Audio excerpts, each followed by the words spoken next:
Well, it seems even Climate Change Minister Chris Bowen's beginning to realise his green dream's a bit of a fantasy.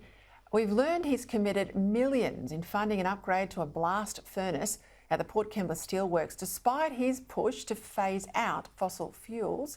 Joining me now to discuss this, the Australian's Environment Editor, Graham Lloyd. I love calling the pot kettle black here. Taxpayers, I bet you they don't know he's spending $137 million of their money to keep coal alive. At the very same time, he's demonising it. That's right. Good evening, Peter. Well, this is the back to the future redistributive politics of the carbon tax. You introduce a punitive regime to tell companies to lower their emissions or spend money, and then you have to pick the ones that you favour and run around and subsidise them to stay in business and keep the jobs. The big admission really in this, one is that taxpayers are on the hook again, but secondly that BlueScope is made it pretty clear that this transition to fossil fuel-free production is a bit of a pipe dream. It's still 20 years away at least.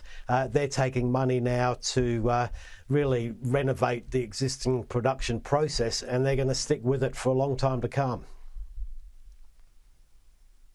Look, and I hope they do. I mean, I look around the world at how dangerous our region is. We need to make, big steel projects in Australia. We don't want to go to war with China and have to import, our ships and all our steel from China. It won't turn up. But this is crazy.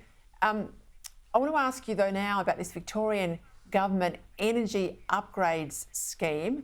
It was meant to get Victoria down to all of its ridiculous net zero goals, but it's a debacle. What's going on down there?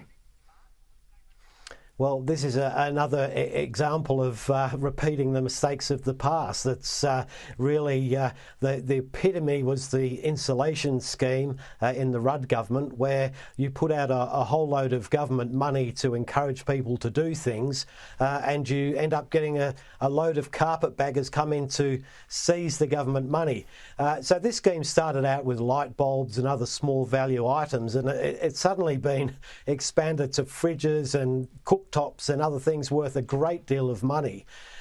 So people will come to farm the system. The credits become more important than the commodities, and it's all a huge mess. The cost to consumers is that all these certificates have to be purchased by the power producers, and that cost is passed on to consumers. Whether there's any benefit for the environment or for households or people at large is a really moot point. It's a joke, Graham Lloyd. Thank you.